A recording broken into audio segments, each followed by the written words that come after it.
আমাদের এই দেশের নাম হচ্ছে বাংলাদেশ। আমাদের দেশের একটা রাজধানী আছে। রাজধানীর নামটা কি বলেন তো? জোরে আওয়াজ দিয়ে বলেন। এই ঢাকা যদি অচল হয়ে যায়, ঢাকার মধ্যে মানুষ যদি বসবাসের অযোগ্য হয়ে যায়, এই ঢাকার শহরটা যদি মানুষের ব্যবসা বাণিজ্যের অযোগ্য হয়ে যায়, তাহলে পুরা দেশটাই কেমন যেন অচল হয়ে গেল, পুরা দেশটাই যেন অযোগ্য হয়ে গেল।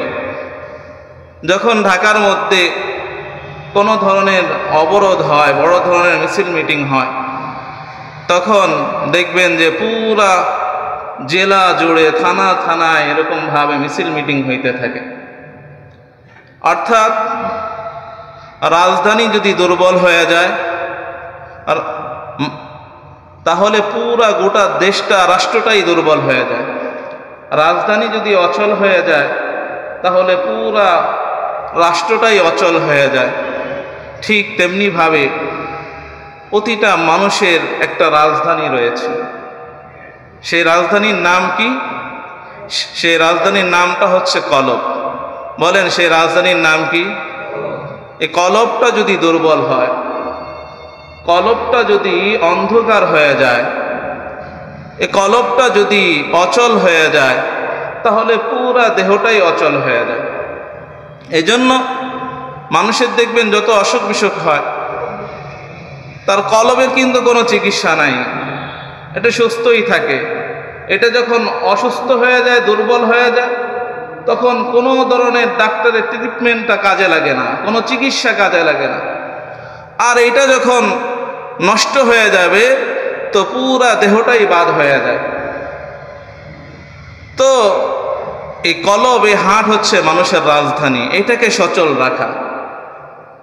ঠিক তেমনি ভাবে পুরা পৃথিবীর মুসলিম বিশ্বের একটা রাজধানী রয়েছে, সেই রাজধানীর নাম হচ্ছে মক্কা। বলেন, সেই রাজধানীর নাম কি? ইন্না আউওয়ালা বাইতুন উযিআ লিন-নাস লাল্লাযী বিবাক্কাতা মুবারাকান ওয়া হুদাল লিল আলামিন। আল্লাহ তাআলা বলেন, প্রথম যে ঘরটা নির্মাণ করা হয়েছে সেটা হচ্ছে মক্কা নগরীতে। ইন্না আউওয়ালা বাইতুন উযিআ লিন-নাস, মানুষের জন্য নির্মাণ করা হয়েছে প্রথম যে ঘরটা, লাল্লাযী বিবাক্কা, মক্কা নগরীতে। কিসের জন্য? হুদাল লিল আলামিন, জগৎবাসীদের হেদায়েতের জন্য। তাহলে পুরা মুসলিম বিশ্বের হেদায়েতের মার্কাজের নাম কি? জোরে আওয়াজ দিয়ে বলেন। মক্কা। মার্কাজের নাম কি বলেন?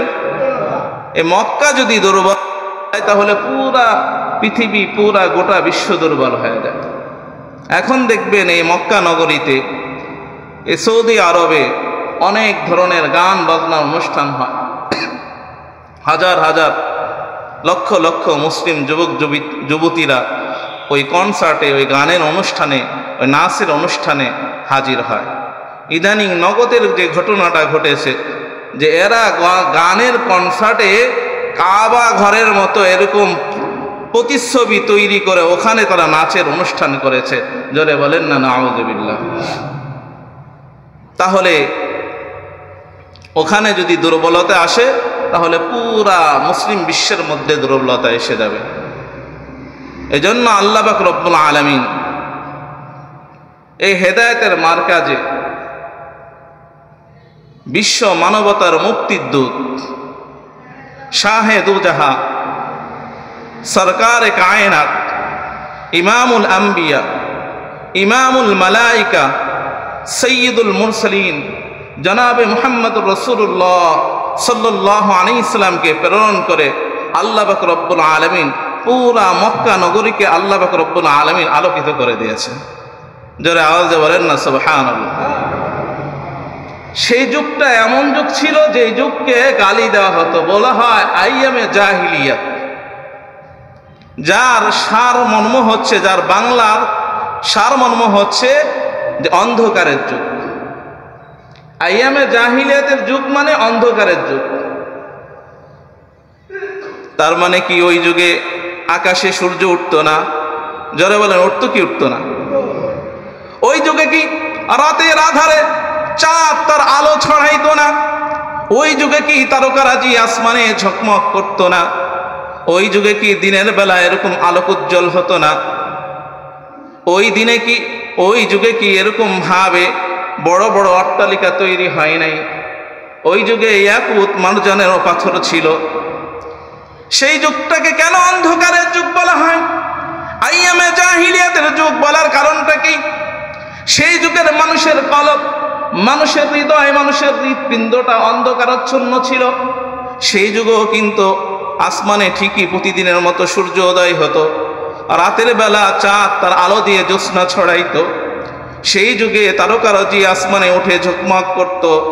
সেই যুগে আকাশে রংধনু উদয় হতো, রংধনু দেখা যাইত।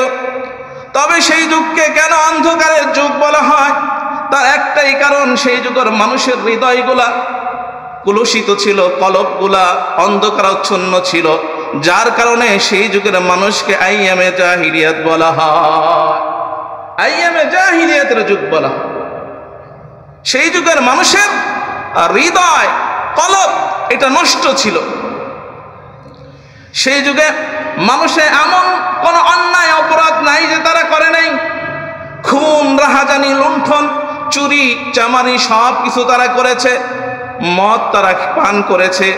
সেই যুগটা এমন যুগ ছিল যে ভাই বোনের সঙ্গে জেনা ব্যভিচার করত, মা সন্তানের সঙ্গে জেনা ব্যভিচার করত, খারাপ কাজের মধ্যে লিপ্ত থাকত। এমন একটা যুগ, বর্বরতার যুগ ওই যুগে এরকম ভাবে চলতেছিল। সেই যুগে নিজের কন্যা সন্তানকে নিজ হাতে হত্যা করেছে মানুষ। সেই যুগে নিজের কন্যা সন্তানকে জীবিত অবস্থায় নিজ হাতে হত্যা করত। রাসূলুল্লাহ সাল্লাল্লাহু আলাইহি সাল্লামের সাহাবী হযরত দিহিয়াতুল কলবি রাদিয়াল্লাহু তাআলা আনহু, তিনি এরকম ভাবে দূর দূরান্তে সফরে চলে যান। অনেক দিন পর বাড়িতে ফিরেন। এর মাঝেই তার একটা ফুটফুটে কন্যা সন্তান জন্ম হয়। কন্যা সন্তানটা অত্যন্ত সুন্দরী ছিল, যার কারণে মা তার সৌন্দর্যে বিমোহিত হয়ে তার নাম রেখেছিল জামিলা। জামিলা নাম রেখেছিল। এই কন্যা সন্তানকে মা অনেক কষ্ট করে তিলে তিলে করে বড় করেছে। কিভাবে বাবার খেদমত করতে হয়, বাবার সঙ্গে কিভাবে সুন্দর আচরণ করতে হয়, কিভাবে মার্জিত ভাষায় তার সঙ্গে কথা বলতে হয়, এই শিক্ষা মা তার সন্তানকে দিয়েছে। হযরত দিহিয়াতুল কলবি রাদিয়াল্লাহু তাআলা আনহু যখন সফর থেকে বাড়িতে ফিরার পরে দেখেন যে তার বাড়িতে একটা ফুটফুটে কন্যা সন্তান দেখা যায়। সন্তানটা বাবাকে সালাম করে, তাকে জড়িয়ে ধরে, মোহাব্বত করে, আলিঙ্গন করে। পিতাকে এরকম ভাবে গামছা আগিয়ে দেয়, পিতার খাবার দাবার তার সামনে আগিয়ে দেয়, পিতার হাল হাকিকত জিজ্ঞাসা করে। হযরত দিহিয়াতুল কলবি রাদিয়াল্লাহু তাআলা আনহু, সেই যুগে তার হৃদয়টা এমন পাষণ্ড ছিল। অন্ধকারের যুগ কেন বলা হয়তো, এর একটা উদাহরণ হইল হযরত দিহিয়াতুল কলবি রাদিয়াল্লাহু তাআলা আনহু। হযরত দিহিয়াতুল কলবি রাদিয়াল্লাহু তাআলা আনহু যখন ইসলাম গ্রহণ করেন, ইসলাম গ্রহণ করার পরে হাবিবে কিবরিয়া নবী রাসূলুল্লাহ সাল্লাল্লাহু আলাইহি ওয়াসাল্লামকে তার এই কন্যা সন্তান জামিলাকে নিজ হাতে জীবিত অবস্থায় হত্যা করার ঘটনাটা আল্লাহর নবী সাল্লাল্লাহু আলাইহি ওয়াসাল্লামের কাছে বর্ণনা করতেছিলেন। আর চোখের পানি ছেড়ে দিয়ে দিয়ে কান্না করতেছিলেন, আর বলতেছিলেন, ও আল্লাহর পয়গম্বর, আমি ইসলাম গ্রহণ করলে কি আল্লাহ পাক রব্বুল আলামিন আমার এত বড় অন্যায়টা মাফ করে দিবেন কিনা? আল্লাহর নবী রাসূলুল্লাহ সাল্লাল্লাহু আলাইহি ওয়াসাল্লাম হযরত দিহিয়াতুল কলবি রাদিয়াল্লাহু তাআলা আনহুকে আশার বাণী শুনাইয়া দিলেন, তুমি যদি ইসলাম গ্রহণ করো তো আল্লাহ পাক রব্বুল আলামিন তোমার পিছনের সমস্ত গুনাহগুলো মাফ করে তোমাকে নিষ্পাপ করে দিবেন। জোরে বলেন না সুবহানাল্লাহ। হযরত দিহিয়াতুল কলবি রাদিয়াল্লাহু তাআলা আনহু এমন একজন সাহাবী, তিনি একটা গোত্রের প্রধান ছিলেন, সর্দার ছিলেন। আল্লাহর নবী রাসূলুল্লাহ সাল্লাল্লাহু আলাইহি ওয়াসাল্লাম যেই কজন সাহাবীদের নাম ধরে, যেই কজন মানুষের নাম ধরে আল্লাহ তাআলার কাছে হেদায়েতের দোয়া করেছিলেন, তার মধ্যে একজন হচ্ছে হযরত দিহিয়াতুল কলবি রাদিয়াল্লাহু তাআলা আনহু। আল্লাহর নবী সাল্লাল্লাহু আলাইহি সাল্লাম দোয়া করতেন, আল্লাহুম্মা ইহদা দিহিয়াতুল কলবি। আল্লাহর নবী সাল্লাল্লাহু আলাইহি সাল্লাম বলতেন, ও আল্লাহ, আপনি দিহিয়াতুল কলবিকে হেদায়েত দিয়ে দেন। বলতেন, আল্লাহুম্মা ইহদা আবি জাহলা। ও আল্লাহ, আপনি আবু জাহেলকে হেদায়েত দিয়ে দেন। দোয়া করতেন, আল্লাহুম্মা ইহদা উমর। ও আল্লাহ, আপনি ওমর রাদিয়াল্লাহু তাআলা আনহুকে, ওমরকে আপনি হেদায়েত দিয়ে দেন। আল্লাহ পাক রব্বুল আলামিন ওমর এবং হযরত দিহিয়াতুল কলবি রাদিয়াল্লাহু তাআলা আনহুমা তাদের উভয়কে হেদায়েতের জন্য কবুল করেছেন, আবু জাহেলকে কিন্তু কবুল করেন নাই। হযরত দিহিয়াতুল কলবি রাদিয়াল্লাহু তাআলা আনহু যখন আল্লাহর নবী রাসূলুল্লাহ সাল্লাল্লাহু আলাইহি ওয়াসাল্লামের দরবারে ইসলাম গ্রহণের জন্য যান, আল্লাহর নবী সাল্লাল্লাহু আলাইহি ওয়াসাল্লাম বসা ছিলেন। তার মহব্বতে আল্লাহর নবী রাসূলুল্লাহ সাল্লাল্লাহু আলাইহি ওয়াসাল্লাম তার সম্মানে তিনি বসা থেকে দাঁড়িয়ে গিয়েছেন।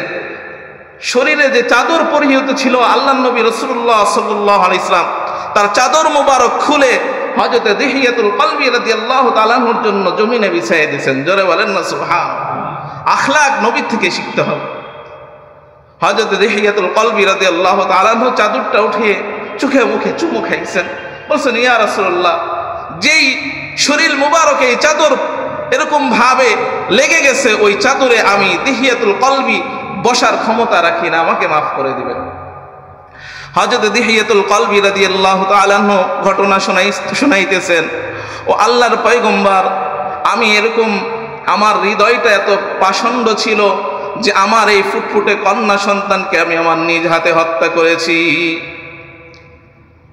সন্তানকে দেখে আমার মাথার চান্দি গরম হয়ে যায়। কন্যা সন্তান দেখে কি করব বুঝে উঠতে পারছিলাম না।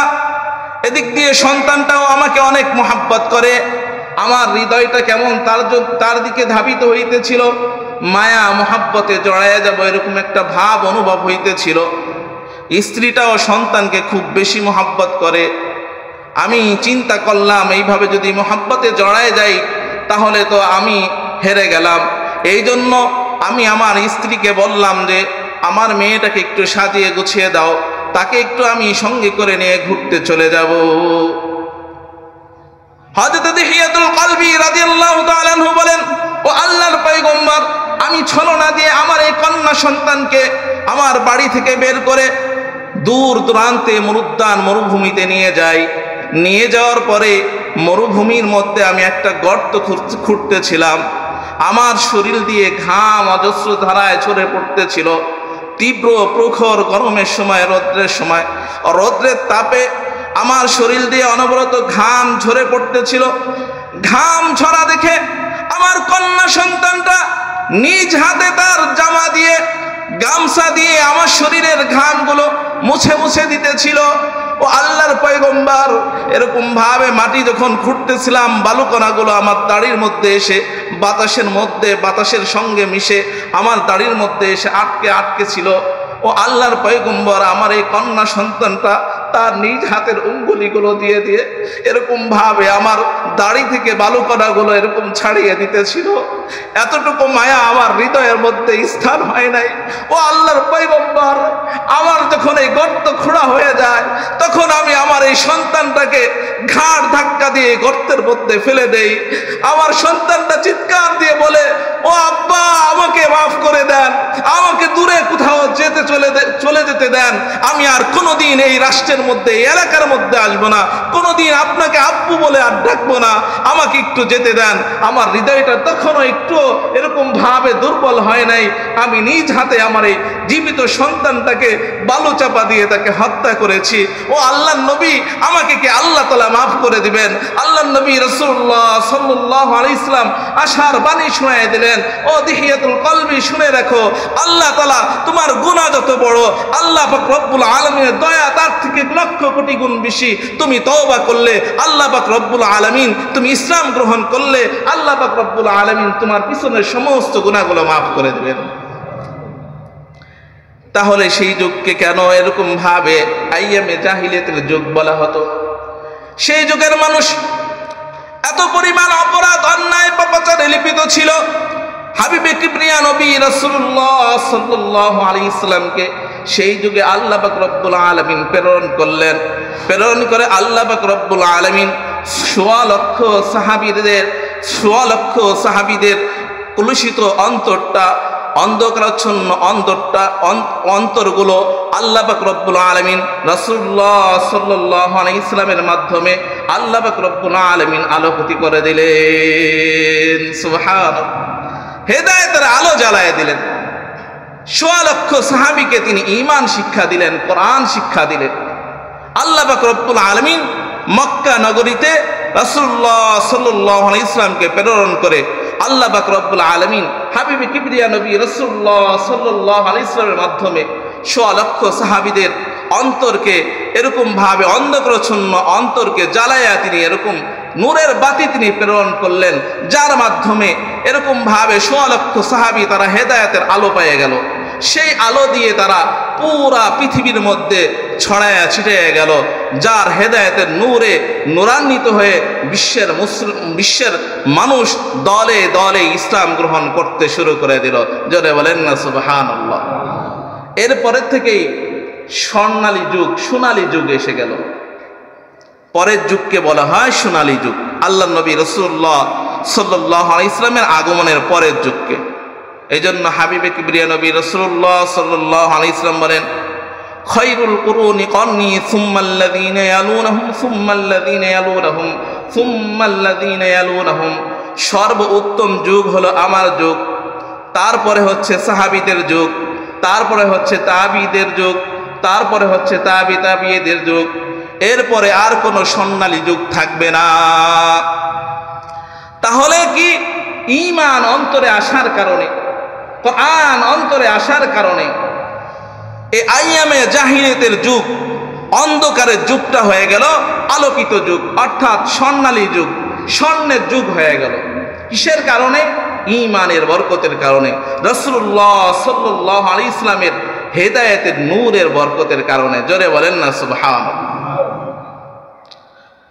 এই জন্য ঈমান এমন একটা নূর, এটা যার অন্তরের মধ্যে যাবে আর এই নূরটা যে ধরে রাখতে পারবে, তার এই অন্ধকার অন্তরটা আলোকিত হয়ে যাবে। এই জন্য আল্লাহ পাক রব্বুল আলামিন বলেন, কদ আফলাহা মান তাযাক্কা, সফল কাম তো সেই যে ব্যক্তি তার অন্তরকে পবিত্র করেছে, যে ব্যক্তি তার অন্তরকে আলোকিত করতে পেরেছে, সেই হচ্ছে সফল কাম মুমিন। অন্তর যার আলোকিত নয় সে সফল নয়। এটা কার কথা? জোরে আওয়াজ দিয়ে বলেন, আরো জোরে আওয়াজ দিয়ে বলেন, কার কথা? আল্লাহ পাক রব্বুল আলামিনের কথা। যার অন্তরে অন্ধকারাচ্ছন্ন সে সফল কাম মুমিন নয়। যার অন্তরটা পবিত্র, যার অন্তরটা আলোকিত, সেই হচ্ছে সফল মুমিন। হাবিবে কিবরিয়া নবী রাসূলুল্লাহ সাল্লাল্লাহু আলাইহি সাল্লাম বলেন, ইন্নাল্লাহা লা ইয়ানজুরু ইলা সুওয়ারিকুম ওয়া আমওয়ালিকুম, আল্লাহ পাক রব্বুল আলামিন কারো বাহ্যিক সৌন্দর্য দেখেন না, আল্লাহ পাক রব্বুল আলামিন কারো বংশ মর্যাদা দেখেন না, আল্লাহ পাক রব্বুল আলামিন কারো মাল সম্পদ দেখেন না, ওয়ালাকিন ইয়ানজুরু ইলা কুলুবিকুম ওয়া আমালিকুম, আল্লাহ পাক রব্বুল আলামিন মানুষের অন্তর দেখেন, কার অন্তরটা আলোকিত, কার অন্তরটা হেদায়েতের নূর দ্বারা ভরপুর, কার অন্তরের মধ্যে কোনো ধরনের নেফাকি নাই, কোনো ধরনের কুলুষিত নাই, কার অন্তরটা আমল দ্বারা ভরপুর।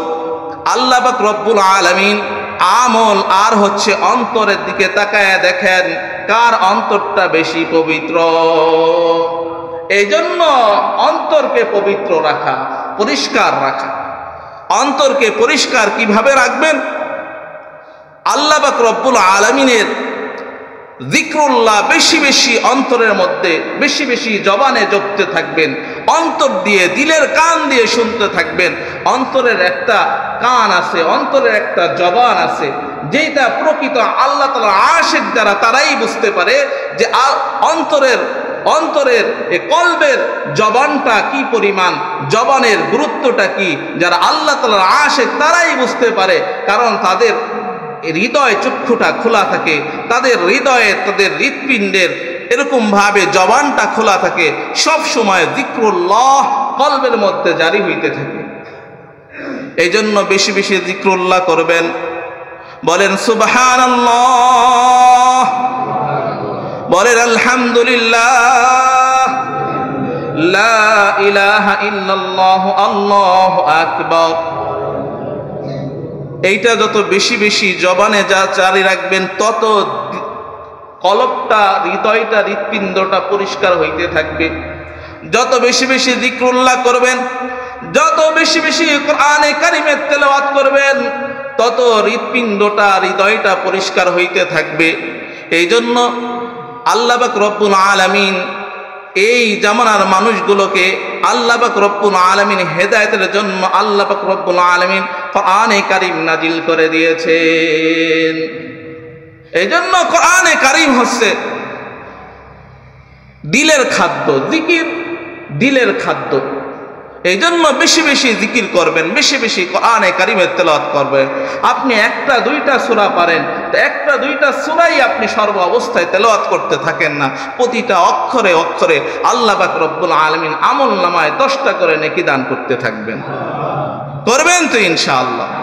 আল্লাহ তাআলা সকলকে কবুল ও মঞ্জুর করে নেন। তো ওই যুগকে আইয়ামে জাহিলিয়াতের যুগ বলা হতো, আর এরপরের যুগকে আল্লাহর নবী সাল্লাল্লাহু আলাইহি সাল্লাম এই 100 লক্ষ সাহাবীদের অন্ধকারাচ্ছন্ন হৃদয়কে তিনি আলোকিত করে দিলেন। এরকম ভাবে সাহাবীরা পুরা বিশ্বের মধ্যে ছড়িয়ে ছিটিয়ে গেল। সেই সুবাদে আমাদের বাংলাদেশেও 3 জন সাহাবী আগমন করেছেন। জোরে বলেন না সুবহানাল্লাহ। ইসলাম প্রচারের জন্য পুরা বিশ্ববাসীকে আলোকিত করে দিয়েছেন। কারণ মক্কা নগরী যখন আলোকিত হয়ে গেছে, মক্কা নগরী পুরা বিশ্বের ইসলামের মার্কাজ মক্কা নগরী, ইসলামের রাজধানী মক্কা নগরী যখন আলোকিত হয়ে গেছে, পুরা বিশ্ব আলোকিত হয়ে গেছে। যখন আপনার পূর্ণ দেহের রাজধানী কলব তথা হৃদয়টা, হৃৎপিণ্ডটা যখন আপনার আলোকিত হয়ে যাবে, তাহলে আপনার পুরা বডিটাই আলোকিত হয়ে যাবে, নূরে নূরান্বিত হয়ে যাবে। জোরে বলেন না সুবহানাল্লাহ। তাহলে সেই যুগে মানুষ গুনাহ করতে সাহস পাইত না। হযরতে ওমরে ফারুক রাদিয়াল্লাহু তাআলা আনহু, হযরতে খলিফাতুল মুসলিমিন আবু বকর সিদ্দিক রাদিয়াল্লাহু তাআলা আনহুর শাসন আমলে তিনি তখন চিফ জাস্টিস অর্থাৎ প্রধান বিচারপতির দায়িত্বে তিনি এরকম ভাবে পালন করতেছিলেন। প্রধান বিচারপতির দায়িত্বে তিনি এরকম ভাবে বসে গেছেন। 2 বছর অতিবাহিত হওয়ার পরে তিনি হযরতে সিদ্দিক আকবর রাদিয়াল্লাহু তাআলা আনহুর কাছে যায় বলেন, আমিরুল মুমিনিন, আমার বিচারপতির পদটা আমি ইস্তফা দিয়ে দিলাম, এটা আপনার হাতে দিয়ে দিলাম, আমি এর থেকে অব্যাহতি চাই, আমাকে অব্যাহতি দিয়ে দেন। হযরতে আবু বকর সিদ্দিক রাদিয়াল্লাহু তাআলা আনহু বলেন, ওমর, ব্যাপার কি, তোমার কি এই পদটা পছন্দ হয় নাই? আরো বড় পদের কি প্রয়োজন আছে? না না আমিরুল মুমিনিন, এটা অনেক বড় উঁচা মাপের পদ, যেই পদ সকলেই পাইতে চায় না, সকলেই পাইতে পারে না। এটা এমন একটি পদ, প্রধান বিচারপতি, তিনি রাষ্ট্রপতিকেও বিচারের কাঠগড়ায় দাঁড় করাইতে পারেন। তিনি এরকম ভাবে প্রধানমন্ত্রীকেও তিনি এরকম ভাবে বিচারের কাঠগড়ায় দাঁড় করাইতে পারেন। তিনি এরকম ভাবে স্বরাষ্ট্রমন্ত্রীকেও বিচারের কাঠগড়ায় দাঁড় করাইতে পারেন। তিনি প্রেসিডেন্টকেও বিচারের কাঠগড়ায় দাঁড় করাইতে পারেন। তার ক্ষমতা, তার পাওয়ার এরকম যে তিনি কাউকে তোয়াক্কা করেন না। যদি তিনি কোরআন এবং সুন্নাহ অনুযায়ী বিচার কার্য পরিচালনা করেন, তাহলে সে প্রধানমন্ত্রীকেও যদি বিচারের কাঠগড়ায় দাঁড় করায়, সে থরথর করে তার ভয়ে কাঁপতে থাকবে, প্রেসিডেন্টও কাঁপতে থাকবে, এরকম ভাবে রাষ্ট্রপতিও কাঁপতে থাকবে। কিন্তু যদি কোরআন সুন্নাহর জ্ঞান তার অন্তরের মধ্যে, প্রধান বিচারপতির অন্তরের মধ্যে না থাকে, তাহলে কিন্তু সে প্রধানমন্ত্রী এরকম ভাবে রাষ্ট্রের আমলাদের গোলাম হয়ে যায়। তাদের ফোন ছাড়া তিনি কলম চালাইতে পারেন না। জোরে বলেন ঠিক কি না? প্রধানমন্ত্রী যদি বলে যে কলম চলবে না, প্রধান বিচারপতির ক্ষমতা নাই, কলম চালানোর কারণ কি? তার হৃদয়ের মধ্যে তার অন্তরটা কলুষিত হয়ে গেছে, অন্ধকারাচ্ছন্ন, কোরআন সুন্নাহর আলো বাতি তার অন্তরের মধ্যে নাই। যখন তার হৃদয়ের মধ্যে কোরআন সুন্নাহর আলো থাকবে, তখন সে কোনো শাসক, কোনো জালেমকে তিনি ভয় পাবেন না, তার কলম জালেমের বিরুদ্ধে চলবে। জোরে বলেন ঠিক কিনা? এই জন্য বিচারপতি হইতে হলে কোরআন এবং সুন্নাহ ভিত্তিক বিচারপতি হইতে হবে। হযরত ওমর ফারুক রাদিয়াল্লাহু তাআলা আনহু বললেন যে আমি এই বিচারপতির পদ চাই না।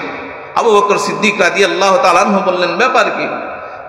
হযরত ওমর ফারুক রাদিয়াল্লাহু তাআলা আনহু বলেন আমিরুল মুমিনিন 2 বছর হয়েছে বিচারপতির দায়িত্ব পালন করতেছি। 2 বছরের মধ্যে আমার টেবিলের মধ্যে একটাও বিচারের কাজ আমি পাই নাই, কেউ মামলা দায়ের করেন নাই। জোরে বলেন না সুবহানাল্লাহ। 2 বছর হয়েছে প্রধান বিচারপতির দায়িত্ব পালন করতেছি, একটা মামলাও আমার দরবারে আসে নাই। কি যুগ ছিল? স্বর্ণালী যুগ। সেই যুগে মানুষ মরুভূমির মধ্যেও গুনাহ করতে ভয় করত। হযরত ওমর ফারুক রাদিয়াল্লাহু তাআলা আনহু সফরে চলতেছিলেন, মরুভূমির মধ্যে চলতেছিলেন, পেটের মধ্যে ক্ষুধা লেগে গেছে, খাবার নাই, পেটে অনেক ক্ষুধা। একজন রাখাল দেখে মরুভূমির মধ্যে এরকম ভাবে মেষপাল চড়াইতেছিল, রাখালকে ডাক দিয়ে বলে, ও রাখাল, তুমি তো এরকম ভাবে, তোমার কাছে তো অনেক মেষপাল দেখা যাচ্ছে, তুমি এইখান থেকে আমাকে একটা ভেড়া বা দুম্বা দাও, যেটা জবাই করে আমি খেয়ে আমার ক্ষুধা নিবারণ করি, তুমিও কিছু অর্থ করে পেয়ে যাবে। রাখাল দেখেন কত তাকওয়াবান, তার হৃদয়টা কেমন আলোকিত হয়েছে। বলতেছেন যে এই মেষপালের, এই ছাগল পালের মালিক তো আমি না, আমার মালিক তো তিনি, আমি যখন সন্ধ্যা হলে বাড়ি ফিরি তখন তিনি প্রত্যেকটা ছাগল পাল থেকে এরকম ভাবে মেষপাল থেকে তিনি গুনে গুনে দেখেন কয়টা আছে।